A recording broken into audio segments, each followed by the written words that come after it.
Bueno, pues muy buenos días y bienvenidos al Diario del Lector, ¿vale? Me llamo Cristina Maza, soy profesora en el grado de Administración y Dirección de Empresas en la Universidad Europea del Atlántico y mi difícil misión es presentaros lo que supone la política económica en nuestro país.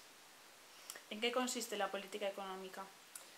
Bueno, la verdad es que estamos hablando de un ámbito muy grande. La política económica nos estamos refiriendo prácticamente a todo lo que pasa en materia económica en un país. Pero un poco por sintetizar y para que se nos entienda en un formato muy sencillito, por decirlo así, la política económica sería la atribución de la gestión de los recursos públicos, nos atribuimos en este caso a lo que gestiona un gobierno en un país, en un momento determinado. ¿Bien? Dentro de la política económica tenemos dos partes que son fundamentales, que son la política fiscal y la política monetaria. La política fiscal fundamentalmente tiene dos partes, una que sería lo que se denomina, digamos, la política presupuestaria, es decir, la elaboración de los presupuestos públicos con todo lo que se ingresa por parte, en este caso del gobierno de la nación, de impuestos, multas, etcétera, etcétera, transferencias de la Unión Europea, etcétera, etcétera. Y por la otra parte tenemos la parte del gasto, es decir, una vez que un gobierno recauda de los ciudadanos de un país pues todos los impuestos correspondientes, pues entonces ¿qué hace con ellos?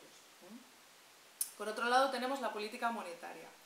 La política monetaria ahora mismo en los últimos tiempos ha sido muy, por decirlo así, muy conocida porque es la que gestiona en Europa el Banco Central Europeo. España no tiene soberanía en política monetaria desde que manejamos euros en nuestros bolsillos.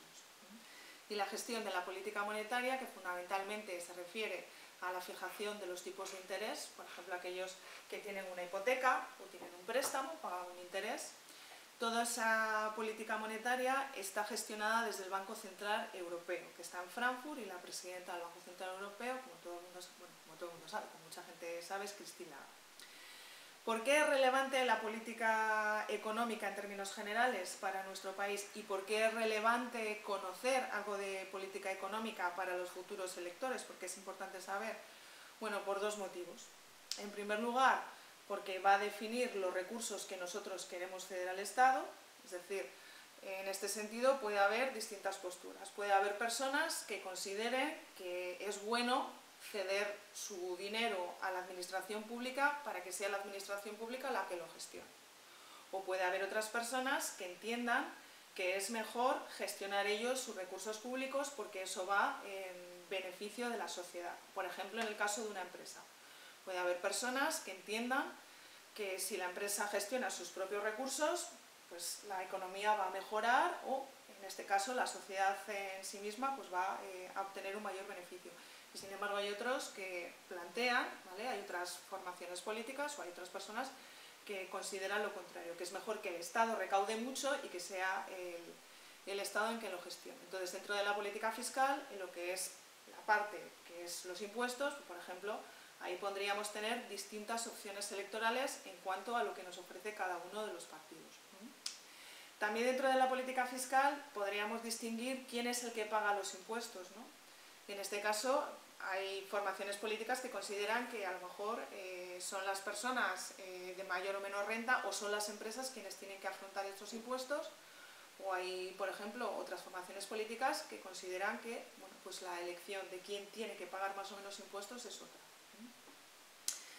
También dentro de la parte de política fiscal tenemos, por ejemplo, en lo que se atribuye lo que es la parte del gasto. Ahí también, dentro de la opción política, pues tenemos distintas opciones. Hay partidos políticos que consideran que, por ejemplo, es mejor para la ciudadanía realizar inversión, por ejemplo, en temas empresariales o en temas de I+D, o en temas que tienen que ver con la digitalización de las empresas, porque eso va a suponer que las empresas pues, van a contratar a más personas y eso va a estar mejor. O hay otras formaciones políticas que consideran que a lo mejor la contratación de personas la tiene que hacer el propio Estado, ¿no? A través de las ofertas de empleo público y contratar a funcionarios.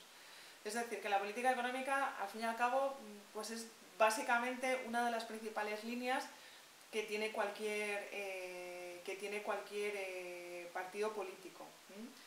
no solo es el ingreso y el gasto, es decir, lo que ponemos por parte de los impuestos y la parte de lo que gastamos. También hay una parte importante que tiene la política fiscal, de la que estamos hablando, que es, por ejemplo, en la parte que se refiere a la normativa.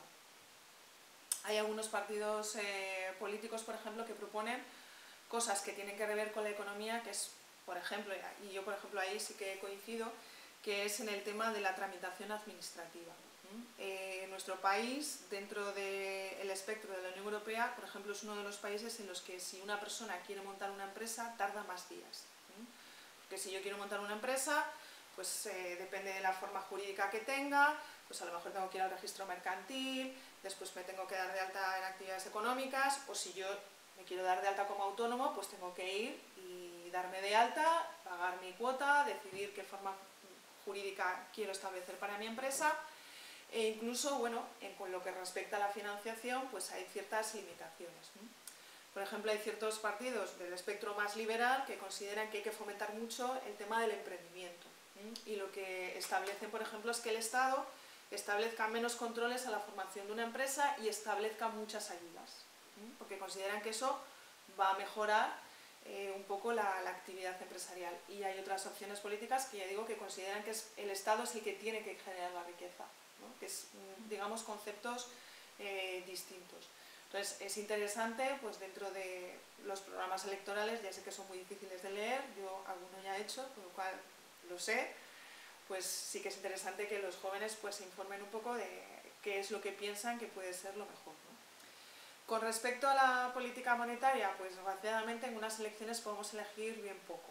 Como ya digo, una buena parte de lo que sucede económicamente en nuestro país está ligado a la política europea a través del Banco Central Europeo, y eso excede un poco digamos, las elecciones. Sí es cierto que el Banco Central Europeo, ¿vale?, que es un organismo que tiene varias personas, digamos, en sus órganos de dirección, y esos órganos de dirección son nombrados por los gobiernos. En ese sentido sí que habría cierta influencia, pero sí que es verdad que las personas que forman parte del Banco Central Europeo, ahora mismo hay un vicepresidente que es español, que es Luis de Guindos, que fue ministro ya hace unos cuantos años en España, sí que es cierto que desempeñan su labor con cierta independencia del país del que proceden, porque hay que tener en cuenta que el Banco Central Europeo no solo gestiona un país, sino que gestiona unos cuantos. Y sí que es verdad bueno, que las decisiones que se toman tienen que ser para varios países, y eso conlleva cierto consenso que es bastante